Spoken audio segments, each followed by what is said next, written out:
Hi everyone, my name is Sheyo Basi. Thank you for joining us today. Thank you so much. Today I have a guest with me who has a very touching story about moving to Canada recently. And I met her, and she has one of the most inspiring stories that I've heard of people moving to Canada. So I invited her to come tell us her story, especially to encourage those of us who have started losing hope about being able to relocate to Canada. She has asked to be anonymous for personal reasons, so she's going to be anonymous, but don't worry whether you see her face or know her name. It's not very important. The most important thing is that you're going to learn one or two things from her experience. So, Miss Anonymous, I'm going to call you Miss Anonymous. Thank you for joining us today. You're very welcome. Thank you for having me. Okay, so I want to start your story from when you tried to go to the UK. I know you told me that you made efforts to go to the UK to study, I think, and that didn't work out. Can you tell us briefly your experience with that? Okay, I always desired to actually leave the shores of Nigeria. I actually dreamed Canada. Canada was, being my dream and all, but when I look at Canada, it just looked like something, that was impossible to go to. So UK was the next big thing because, everybody kept saying it was easier going to the UK. And you're looking at a lady who didn't have, who had nothing in her pocket. And how do I go to the UK? So I had uncles, my father's younger brothers. They all live in the US, and I reached out to them with one of the most touching, message. I sent them messages, via their WhatsApp, and I told them I had graduated well in school. I wasn't, I was focused. I wasn't the kind of person who wasted opportunities, but one of the things I told them was, instead of you always giving my dad money, why don't you teach one of us how to fish? A way to support my family. I asked them for a particular amount of money that I could use to pay for my school fees and also transport myself to the UK. But at the end of the day, I didn't hear any response from them, and that was it. So it just I actually went as far as actually applying for some UK schools, but when I didn't hear any response from my father, from my father's brothers, and in fact, I just got discouraged. There was no need, pursuing what was. It felt like, you're looking at a mango tree, but you can't touch the mangoes. So there was no need pursuing that. So that's actually my UK story. Yeah. I guess that's amazing, and a lot of people actually have that problem of starting and meeting with an obstacle and giving up. So, I mean, the UK didn't work out. So, how did you now switch to Canada eventually? Okay, I had a friend. It was actually her husband. Every time, then I used to work in Port Harcourt. Every time he comes to Port Harcourt, he'll say, "Why don't you try Canada? Canada has an express entry program." And I went as far as going through express entry, but every time he tells me this, I tell him, "How do I get proof of funds? Where do I start from?" Of course, for me to start express entry, I need to have proof of funds. Exactly. But he kept telling me, "Why don't you just start from the first step of taking IELTS? After all, people take it a lot of times and they don't even make it. What do you have to lose? Why don't you take the exam?" But I kept looking at the obstacle. There was actually the proof of funds. Where do I get it? So he kept telling me, every time he comes around, sometimes he calls me up and says, "Why don't you try Canada?" So he went as far as giving me half of the IELTS fee and told me to make it up and take that exam. So when I saw support, I just said, after all, what do I have to lose? I registered for IELTS. It was actually, I paid in January 2021 and I registered to take the exam in March. Okay. And I started preparing, but I was working in the restaurant then. It was not so easy for me to prepare. And so when it was getting to the period of March, I had to take a 5-day leave. You understand, to actually write study for the exams and also take the exam. Yeah. So in April, to my shock, because to me, I just said, what do I have to do? After all, I should get ready to take it again. To my shock, I saw my results, and it was, and then I will pray. I said, God, please.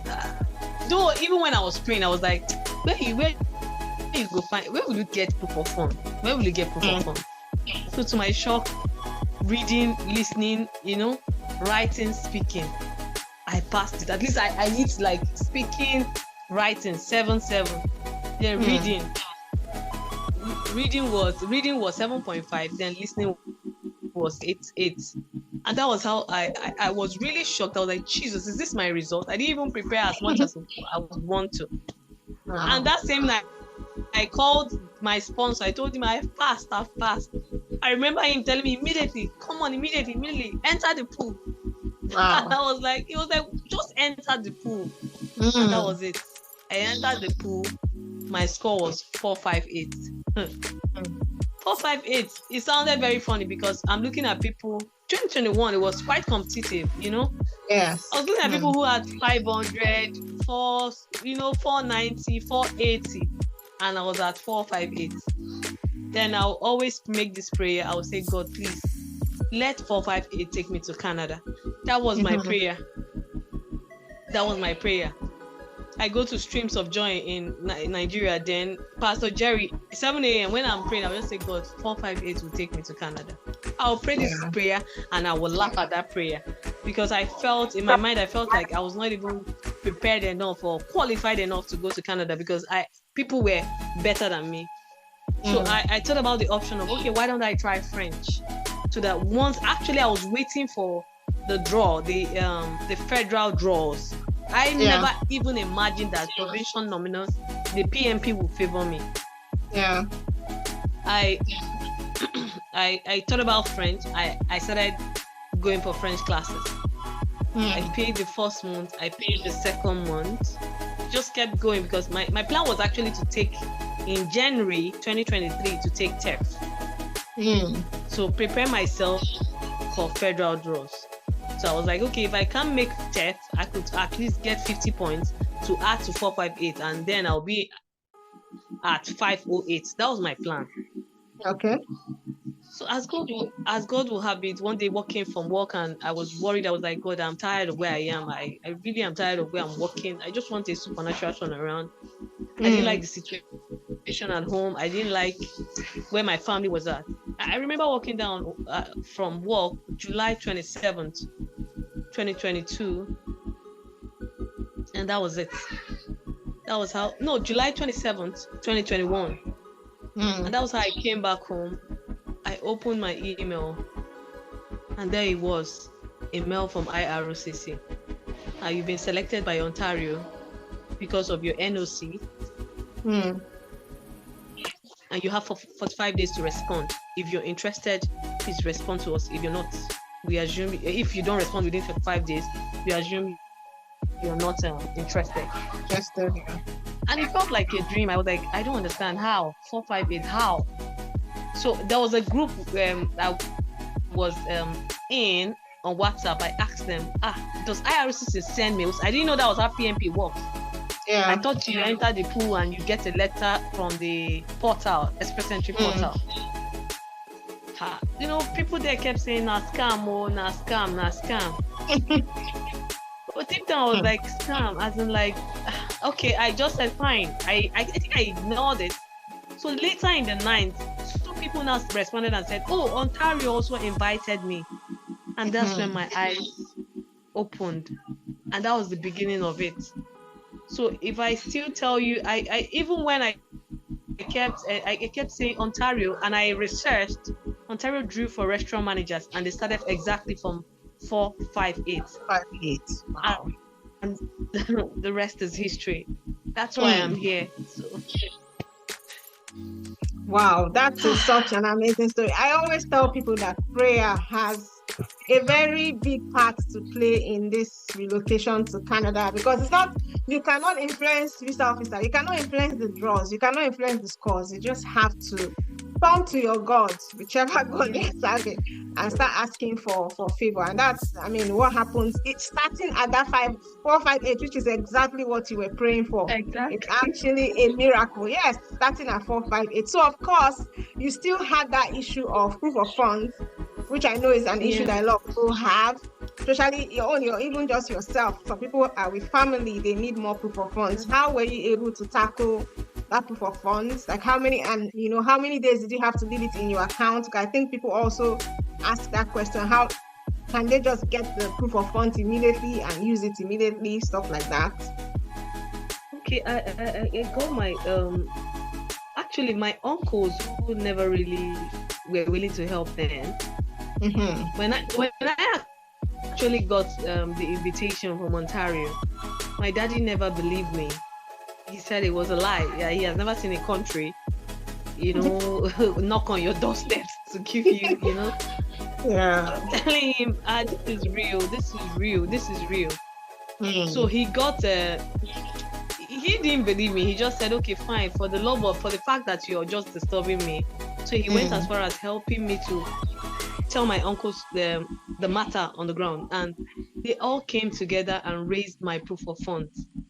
So I actually never touched immediately it got into my account, it was not touched. Yeah. I didn't touch it. I never did till I crossed the shores of Canada. So I didn't pull it out or pull it in, or I never did. It was just there. It just laid there till I crossed the shores of Canada. So that was just it. So this same uncle. Okay, great. Did you have to write a letter of explanation for how you got the proof of funds? How long was it in your account before you now submitted your application for permanent residence? Okay, I think it was there for over a year, because when I got it, when I got my proof of, I submitted. Okay, I really can't recall the dates, but I know that I submitted in September. I submitted to Ontario in September. So by then I had gotten my proof of funds and all. I had to, because they gifted it to my dad. They gifted it, okay. So my dad had to gift it to me. So I had to write a letter of explanation. You understand? Saying that it was a gift deed for my father. So he drafted the letter and I notarized it in court.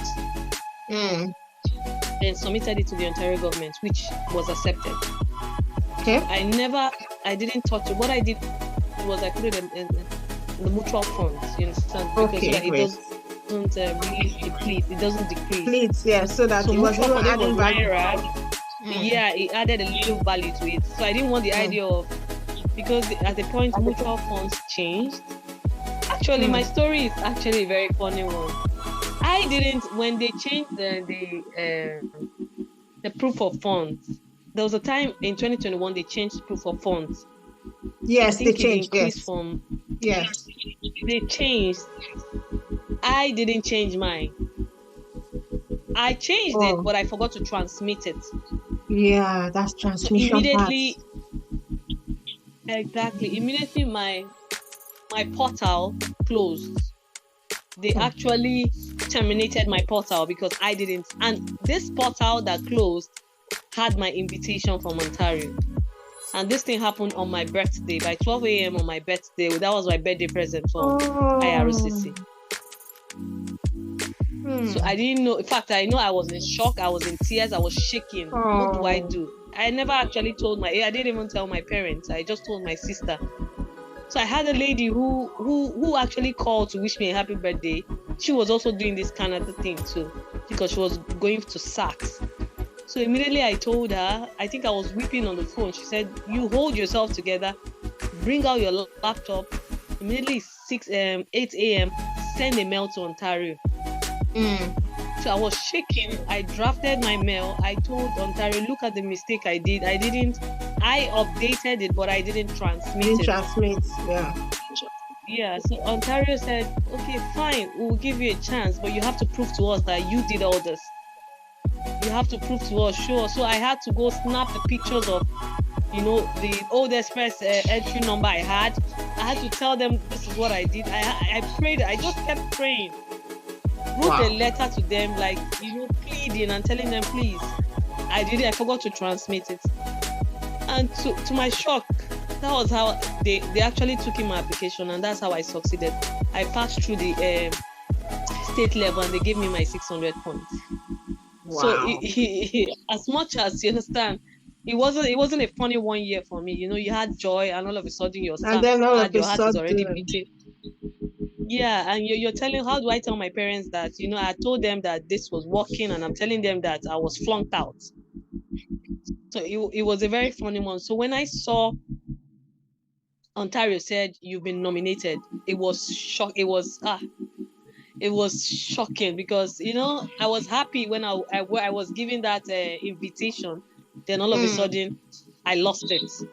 Yeah. So, yeah. Yeah, I can imagine. Must have been very traumatic. Yeah. Oh my God. Funny enough, I was speaking to somebody today that was telling me that she updated those, but the thing is not sure. I said, you need to transmit. You need to transmit, and I know that happens to people. Yeah. Some people also, when the funds change, proof of funds, some people lost their profile. Even though someone who lost, didn't see her letter or something, letter they sent, and then some people, unlike you, will not even have anybody to tell them to calm down. You can always explain. Yeah. These people send an explanation, they would listen. You understand? After all, that the people that invited you in the first place, they will always listen. Wow, thank God for you. That's such an inspiring story. Yeah. So you've been in Canada for a few months now as a permanent resident. How would you say that experience has been so far? Oh, it is a beautiful one. You understand? I wouldn't say Canada is a perfect place. Mm-hmm. It has its disadvantages too, but it's way better than Nigeria. Okay, one thing I know about the country here is it has a lot of opportunities. Yeah. In Nigeria, you're fixed to a place. You're like, without this, I can't survive. But here, you can survive, even though you don't have a job and you want to explore any route. Mm-hmm. You're open to doing that. Mind you, it's not a perfect country. It has its own, cons, but it is an amazing place to be. It truly is. Yeah. So I'm really interested in when you talked about taking time off to do that IELTS. I know a lot of people are so scared of that exam. I really don't know why. And I always tell people, if you put, like, the first time I did IELTS, I think I had an average of 8.5. You understand? Because I knew that this is not a joke. I prepared for it every single day. You understand? So do you have any particular tips for those who are going to write this exam and are so scared of it? I believe you can. Don't be scared, as in you can do it. I used E2 language.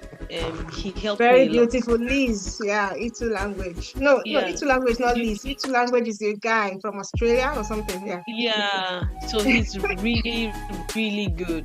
Yes. So I took a lot of YouTube videos. I watched a lot of them, and just take a time off.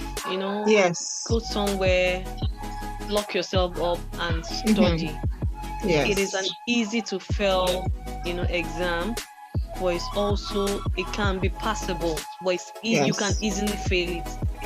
It's English language. Don't say, it's just English language. No, it's not just English language. You need to understand the tricks. You need to understand the way to write the essays. Every essay has a guide. Mm-hmm. You need to understand the way they also ask their listening questions, the reading questions. Mm-hmm. So you have to take time off to prepare. Take time. Then I remember I didn't prepare as much as I would want to. You understand? I didn't do that. But I remember writing down the steps for every essay. Yeah. I wrote them down in a paper, even when it was in the exam, when I was waiting for the exam to start, before we were actually, walked into the room. I remember looking at all those different essays. How do you write them? The guidelines. How do you write this essay? How do you write this essay in case this one comes? So prepare hard, and you will pass. Prepare hard. As in, the money is it's not actually, you know, a small amount, you understand? It's actually a huge amount. So get angry at the fact that you're paying so much and give it your best. You'll pass. You'll pass. Yeah. Prepare as if, I always tell people, prepare as if your life depends on it. Yeah. And that's how, personally, that's how I prepare for things. So, as if my life depends on it. And that's the way to go after the IELTS. And like she said, it is passable. It's easy to fail. It's also easy to pass. But preparation is like the key. Anybody ask me how to pass IELTS, prepare. Just prepare, take practice tests. You get used to it. So when you are in the exam, I mean, you already know, I mean, you have an idea of what's going to come and how you're going to tackle it. Okay, so one other thing I want to ask is, I see a lot of people when it comes to preparing, maybe filling forms or preparing for express entry or PNP or anything that has to do with immigration, they are scared. They're always looking for somebody to run it for them, so to speak, to do it for them. And I know that you did this all by yourself, yeah? You didn't need to use an agent and all that. So it is absolutely possible, right, for someone to do it on their own without an agent. It's not as if you were refused for missing out on one document. It's actually easy to follow the guidelines. That actually easily make it. So guys, YouTube was my friend. Oh, YouTube has everything. YouTube, okay. How to enter an express entry profile. So I watched YouTube and I followed that was how I entered. So YouTube is your friend, you know. Instagram is your friend too, and people who are already there, they're your friends. Who are already in Canada, you can do it yourself, Exactly. You can do it yourself, Exactly, you can do it yourself. And if you are confused, you can someone who has already been through the process. If somebody has already walked the road and you're walking it, it's so easy to ask the person now, how did you navigate this? How did you navigate this? Instead of trying to figure it out on your own. I mean, some people are so brave that they try and figure it out on your own. And that's what the Canada Express Entry Masterclass is. It is a guide. Canada Express Entry Masterclass takes you by the hand, shows you how to create an express entry profile and also how to submit your application after you've received your invitation to apply. Remember that in the express entry pool, you can be picked by a province. Just like our guest has said, she wasn't even thinking of the provincial nomination. She was thinking about the federal express entry, but then she was picked by a province. And then there are so many stories of people being picked from the pool by a province, especially when you have indicated that I want to go to all the provinces. You don't say that you want to go to only Ontario or you want to go to only BC. You've indicated all the provinces. You don't know what might happen. So if you need any guidance, any help, you can get our Express Entry Masterclass. It's very detailed, it's step by step. It's also very affordable. It will take you by the hand from creating your profile, like I said before, up until the point where you are able to submit your application, and we'll give you tips, strategies, templates that you can copy and model and use. Yeah. So I want to really appreciate you, our guest. Thank you for taking the time to come and share your experience with us. It is very touching. And I know that there are people out there who are probably, I mean, they started this year with a lot of hopes of coming to Canada, or maybe they even started last year, or maybe they've been duped by an agent, or maybe they've been duped, discouraged by something or someone. Please just pick yourself up. Canada is a beautiful place. Like she said, it's not heaven, but it is better than where we came from. You'd rather be here. You'd rather raise your family here than staying back where you are. So if it's something that you really need to do, something that is your heart's desire, I would encourage you to pursue that goal, okay, and pursue your dream. So thank you so much for stopping by. Don't forget to like this video, subscribe to my channel, drop a comment for us. What kind of videos do you want to see? What do you think about our guests and her experience? Do you have anything to tell us? Go ahead and drop a comment, like the video, and subscribe to my channel. And I'm going to see you in the next video. Thank you very much, and talk to you later.